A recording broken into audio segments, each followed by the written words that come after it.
I'd like to introduce our next panel here at the Planet MicroCap Showcase. This panel is titled The Gaming Industry, Everything You Need to Know, and it's being hosted by David Lachtman from the Benchmark Company, who we're very thankful to be a sponsor of the Planet MicroCap Showcase. And with that, David, take it away. Thanks, Bobby. Thank you. Great to be back here in person after the last couple of years where Bobby and I were doing these things virtually and recording them and then posting. So just great to see everybody in person. Anyway, first off, disclaimers. At Benchmark, we do not cover either of these companies in the research department, and I do not own either of the stocks. Okay? Quickly on Benchmark, we're a firm with 35 years of heritage. We are a full-service, research-driven boutique investment bank.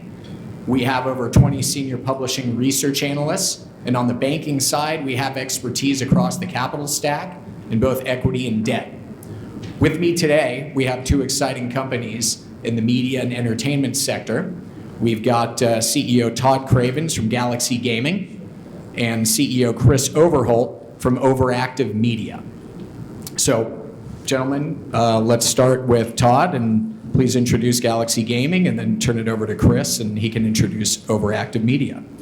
Yep, my name is Todd Cravens, based here in Las Vegas, Nevada. Welcome. Thank you all for coming. We're happy to see in-person events again coming into town. Our no state income tax really welcomes all of you, so we appreciate that. GLXZ Gaming is in the real money gaming space. So we create table games IP for land-based and internet-based casinos throughout the world. We're doing a presentation tomorrow, and happy to be here. Thank you. Good afternoon. I would echo the sentiment. I've been in more and more of these meetings face-to-face, and it feels awesome. So good to see everybody. Chris Overholt, I'm the CEO of OverActive Media based in Toronto, trading on both the OTC and the TSX Venture.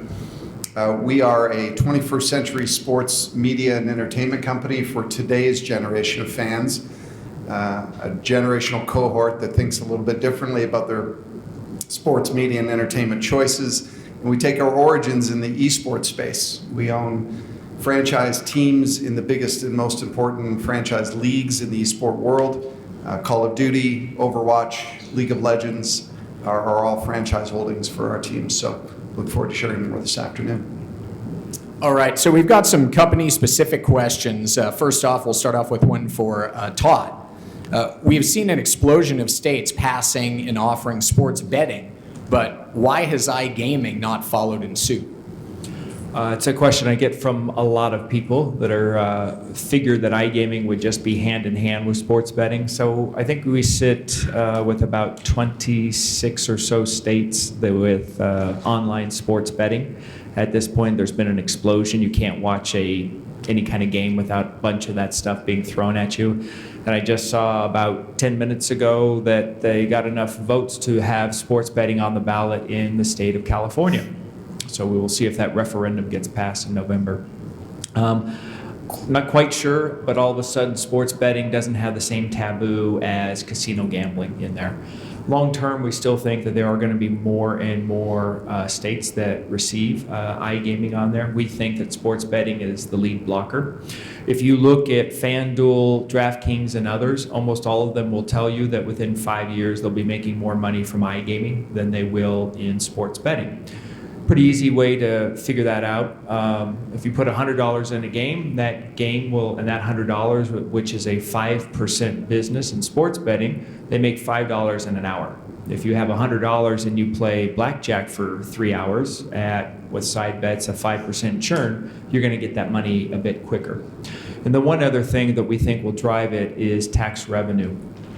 So in the state of Michigan, they went live last year with sports and iGaming at the same time. And in the first month, the tax revenue for sports betting was $111,000, and for iGaming, it was over $4 million. So the tax base is a completely different one, and it's an opportunity where it's actually a much easier proposition for the operator, right? Instead of having to worry about lines and make sure that you got half of the money on one team and half of the money on the other and worry about the VIG, You can turn something on and just let the theoretical take care of itself with gaming. So we anticipate that over the next 5 years, we'll go from about 11% of the U.S. population with iGaming to probably 30 to 35%, if not a little bit more. And Todd, maybe just clarify before we move on. I find often people are a bit confused or use the term similarly, iGaming versus sports betting. If you can just explain what iGaming is to make sure the audience is clear. Yeah, so iGaming would be a representation of if you went downstairs here and played table games and played slot machines online. In some situations, those would be what we call an RNG, or a graphical representation with a random number generator. Or you would click on something for what we do in table games, and you would actually have a camera that would show a live dealer actually pulling cards and play that way. So real live money, casino online. Good, thanks. Mm-hmm. So Chris, the esports industry is constantly evolving and in transition. How do you see the future of esports and your company's place in it? Well, to answer that, and for the context of the audience, I should probably talk a little bit about what the industry is today. If you'll indulge me. Yes. For those who don't know, or for those who have, 14 to 24-year-olds who are losing countless hours watching platforms like Twitch or YouTube in your house, or friends that are dealing with the same challenge, the way to think about the esports space is to think about it as the highest expression of competitive video games. So in this city, the Vegas Golden Knights are the NHL franchise, or in New York, the New York Knicks are the NBA franchise, or the Brooklyn Nets. In Toronto, our great Toronto Maple Leafs in the NHL. Those are the highest competitive expressions of those games. And so when I share that we own franchises in the Call of Duty League, or in the Overwatch League, or in League of Legends, that's the highest expression of those games played competitively at a professional level. There are 240 million global players of Call of Duty, as one example, and the best 70 players in the world play in the Call of Duty League, and 5 of them play for our Toronto Ultra. So there's an entire ecosystem that plays video games professionally, and the leagues that we're invested in are leagues that are modeled after the NBA, the NHL, the NFL, insofar as they share revenue with the franchise investors. So just like, again, if you own an NBA franchise, you get to enjoy your share of the enterprise value growth of the NBA. Similarly, as a franchise holder in the Overwatch League, we get a revenue share each year from the league, corresponding to our proportionate piece of the business as franchise holders. And so that's the business as it exists today. In terms of how it takes shape in the future, our thesis is that this comes to look like traditional sports, that there's a whole generation of fans that are younger and that don't spend inordinate amounts of time watching professional sport like perhaps many in this room did, that they instead watch esports, and they're on platforms like Twitch and YouTube and watching their favorite streamers. And these are facts. Again, there are many billions of hours watched on that Twitch platform, again, of competitive gaming and various illustrations of streaming technology. And this generation has lost, its affection for chords, and and has a growing affinity for mobile. So for all of those reasons, we believe that our industry is going to grow in leaps and bounds, and that, again, our thesis is that these leagues are going to take shape in similar fashion to sport. Very good, thank you. So Todd, what does the land-based iGaming casino landscape look like 3 to 5 years out? Yeah, I think that you're going to see a blend. I think you're going to see, for lack of a better term, a little bit of ubiquity. You are going to be able to play the same games online for the same amounts as you would if you're playing at home in your pajamas on an iPad, and you walk into Bally's downstairs, and they're going to know who you are and how you like to play a game. They're going to know what type of side bets you choose to play. They're going to want to know what type of denominations you choose to play. So just like when you pick up, if you're on Amazon on your app on your phone and you go home on your PC and you have things in your shopping cart and they know who you are, you'll move from one device to another. And that might be a felt device. It might be one of the automatic tables downstairs, or it might be your mobile devices at home. But I definitely think what you'll start to see is that the progressive jackpots that you see on the floor here will be tied to what you have on your mobile device at home. So we really think that we're going to continue to see a blend of those things and much more customization, so we know who you are no matter where you pick up the device. Do you think that drives further loyalty to specific casino groups? What I think it does is I think it drives loyalty to specific titles of content. So if you prefer this game, you can find that game in many different places on the strip or different online casinos. But if you like a particular slot or you like a particular table, you're going to be able to find that wherever you want to. So I think it'll be content driven, like so much is, as he mentioned, Call of Duty and other things like that. You can play Call of Duty wherever you want to, right? But it is the content that drives that. So I think the content and delivering it in the way that you want to particularly play that game, customized to you. I like high denomination. I want more high volatility. Those types of things, those will become very, very interesting and I think much more customized for the player over the next 3 to 5 years, regardless of it's land-based or if it's online. Thank you. Chris, how is OverActive Media differentiated in its approach or strategy from others in the industry? I mean, I think we're at a point in esports where a lot of people are familiar with the term, but are often not really aware of the nuances of the business model. If you could kind of explain what differentiates your company, that'd be great. Thanks. Yeah, I've already mentioned it. Again, there are, you could count them among the thousands of esport organizations around the world. The industry, if you want to trace it all the way back, would go back more than 20 years, reaching to the farthest reaches of Korea, where the internet was strongest and where all those many years ago, the most passionate players would literally gather up their PCs and come together and build LAN networks so that they could compete locally. Over 20 years, we've watched an explosion around game titles like League of Legends and Call of Duty, as mentioned. Overwatch was launched 5 years ago. It was at the time the fastest growing game, and their second version of that game is coming out shortly, later this year. And Valorant is a game most recently offered by Riot that is, again, setting new records for growth. So the industry's been around for a long time. There's been new titles introduced over that time.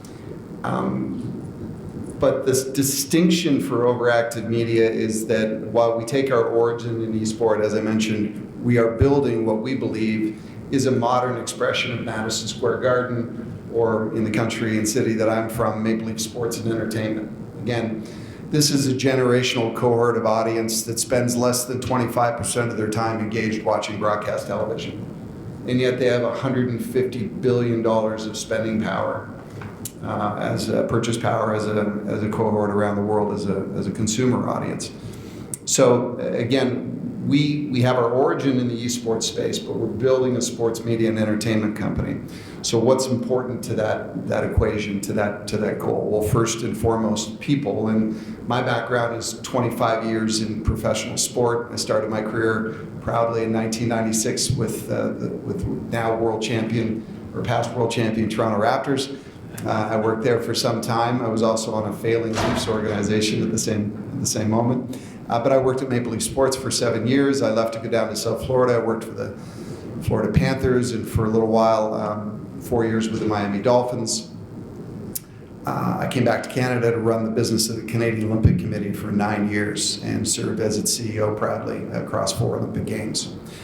Our background in our organization is sports and media, starting with me. The people that I've placed around me are a combination of experience. They're sports and media types that have similar background, big brand sports marketing, know how to sell sponsorships and media engagements.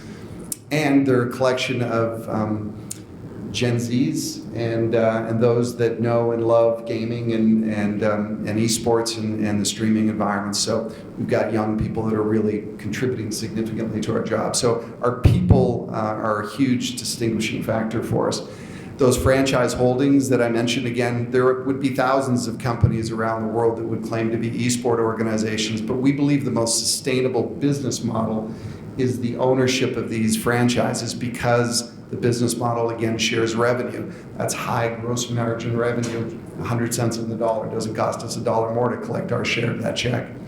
And so those franchise holdings are key. There are probably only 30, 40 companies in the world that own perhaps a single franchise. We own 3, and we have that distinction in the world as being the only organization that owns 3. And then finally, I would say it's the focus on today's generation of fans. I talked about how they're unique and distinguished, but it's not just, our business is not just about building out around our esports engagement, but rather it's delivering products and services and authentically connecting to this generation. And this is the generation, as I mentioned earlier, that they're quite cynical about brands that they engage with. They are, as I said, cord cutters. They tend to punish brands that show up as interlopers in the things and next to the things that they love, and they'll light you up pretty good on social if they don't feel like you're authentically, moving into the space. So we provide an authentic connection to all of that. And so our marketing promise to the significant sponsors that we managed to take on is that we'll connect them authentically in a way that other mechanisms can't, the way that other properties can't. And on that note about connecting, tell us about this cutting edge arena that you guys are building. Yeah, so when we started the company, we reasoned that, if you're going to own franchises in the tradition of pro sport, then you should want to own your own home. We had the very same conversation with each other years ago when we started the Raptor franchise.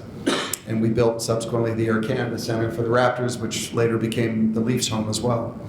So we decided that we should want to have a home for our 2 Toronto-based teams, our Overwatch team and our Call of Duty team.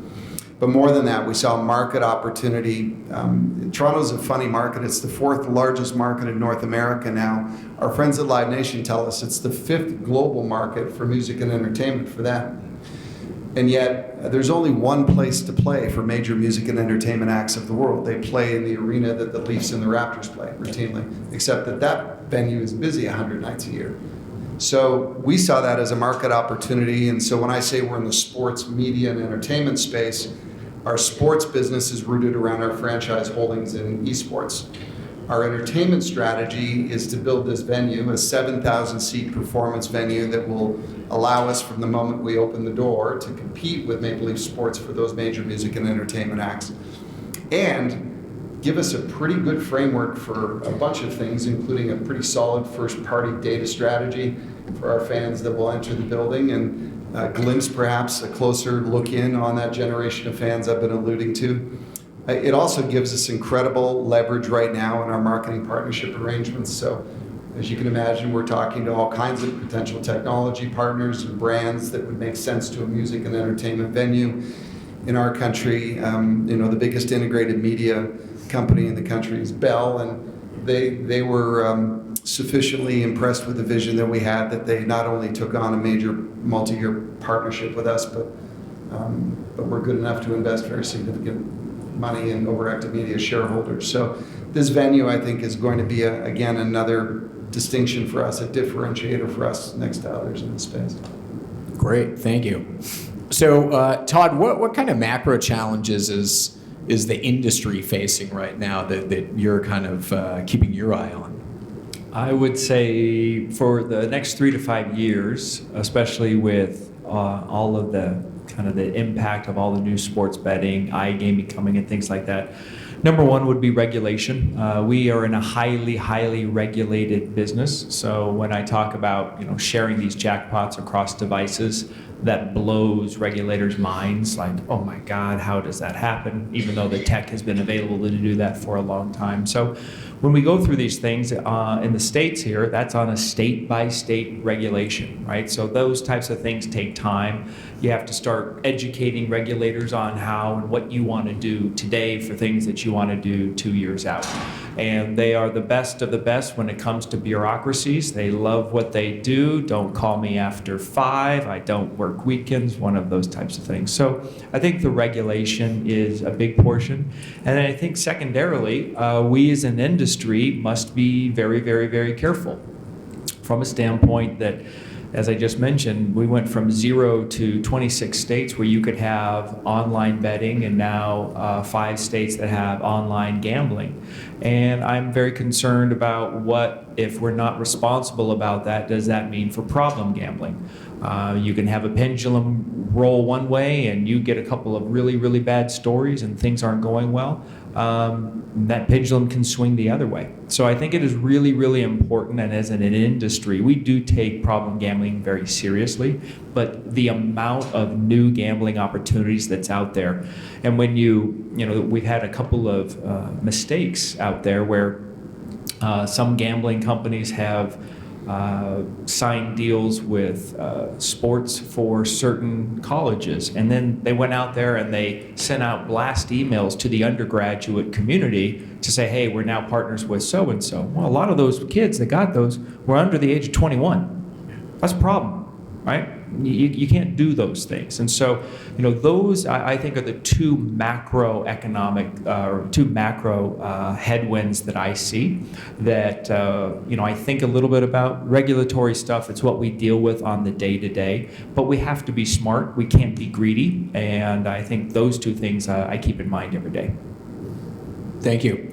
So we're getting down to the end of our time, so I'm going to ask everyone, if you have any questions, get those ready. I'm going to ask one last question that I'll ask to both of you. We can start with Chris. How did COVID impact your business, and how are you coming out of it now? Yeah, it cuts both ways in our case for a couple of the reasons I mentioned. Gaming went through a pretty massive acceleration, I would say, during COVID. We keep intermixing esports and gaming because they're sometimes known as the same, but it may be true for both of our industries, in fact. But esports and gaming both, I suspect, had a pretty big boom in 2020 and into 2021. There were, whatever trajectory the industry was on was massively accelerated in that time as we all struggled to find ways to fill our time at home. And on the other side, some of our business model against our 2 Activision Blizzard franchises that are owned in Toronto is predicated on a live event experience. And so we were set to launch our first live event. These are events, again, like sporting opportunities where fans come to watch these teams play competitively. We had already sold out our venue and we're ready to go. So we didn't get the ability to engage with our audience in a live event perspective, and so that was challenging. Our business grew quite considerably. Our year-over-year revenue has grown in mid-double-digit CAGR for the last 2 years, and so I think that was largely an indication of the strength of our publisher relationships and that rev share model I described earlier, and also more and more sponsors coming to understand the opportunity that existed around it. So it gave us a good opportunity as well to raise some money, and so we managed to raise $40 million early last year, and are in one of those fortunate positions at this moment to have some money in the bank as these markets tighten up a little bit. Good. And Todd, I would imagine you guys had explosive growth in iGaming during that period. Well, first of all, I would like to say no one likes to show off. Okay? No one likes to show off. So it's funny, I was looking at this the other day, beginning of 20, I was going back and looking at some past press releases. January, we released a press release of 2020. We get California license, which we've been fighting for forever. Largest table game market in the country. Good news. February press release, we announced we're going to buy this iGaming distributor. Great news. Next press release, March 16th. We are suspending billing to every one of our customers. not so good news. That's a good. So it was completely different for us. I mean, the worst thing I ever did during the pandemic was go down the strip when every one of these casinos was closed, and I refused to do it again. It was brutal. I mean, we literally had a point where every one of our casinos around the world were closed. And so it was a completely different situation. We had a little bit of the iGaming company. Like I said, we had announced we were going to purchase this iGaming company. So when all this stuff's going on, we were closing in August, and I had to come up with a big old check too. So we did everything. We did PPP, we did MSLP loans. We were one of the few that did that. We went to our bank, who was fantastic. We got 8 different waivers on our covenants during those times. I was no longer strategic. I was in every meeting making sure that we were going to keep the doors open. So, but I think the long-term effect of it was, we also had to send our team home, and we changed a lot of things. So it was really tough on a lot of people. We had people at kind of every point of it. When it first started, no one really knew what was going on. And we had people that were not in very good shape, and we lost some of those people. They just said, I got to check out. But by and large, everyone came back, and the team, I think, really appreciates being together. And the business recovered. We're ahead of where we were on there, but I think we're a better organization for it. And so it's not something I would ever want to go through again. But I think that we came out on the other side kind of different, maybe a little bit better. We're definitely a lot closer to it, and I think we're pretty aligned with what we want to do. So never again do I want to do that, but it worked out. So we figured it out. Very good. Any questions out there from the audience? Yes, sir. Do you see esports evolving towards other titles, not just Call of Duty, not just violent, active shooter games, first-person shooter games, but managing your individual basketball franchise, your own baseball teams, So virtual baseball teams? yeah. There's 2 questions in that. The first one is the proliferation of other titles that could be played at a high level in the way that Call of Duty, Overwatch, League of Legends are. There are other game titles. Some of you are probably familiar with Fortnite. Maybe some of you have younger people in your home that play Rocket League, which is soccer for cars. There are a number of game titles, again, a mix of shooter and more strategic in their orientation, Dota 2 and so on. The distinction that we would draw would be the difference between games that are played competitively and professional esport, and the distinction that we would point to, again, would be the franchising of those leagues. So I do think you'll continue to see growth and proliferation of title, but central to our business strategy is a direct and correlated partnership with the biggest publishers in the world. As you point out, Activision Blizzard is the publisher of Call of Duty and Overwatch. Riot Games is the publisher of League of Legends and Valorant, which we do expect will be a franchise opportunity, perhaps even as soon as later this year. All the other titles are played in some cases for tournaments, in some cases for prize money, but that's the distinction we would draw between the two. Your question about more active engagements, I think, is a really great one, and I do think you're going to see a growth in that space.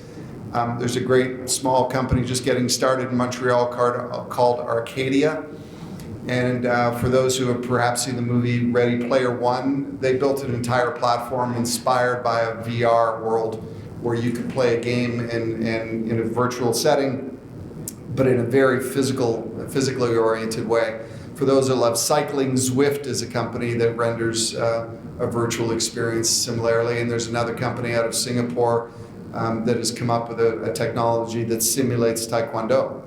So I think you're going to see, with the growth of AR and VR, you're going to see a number of technologies that allow for physical, or what I would term active esports.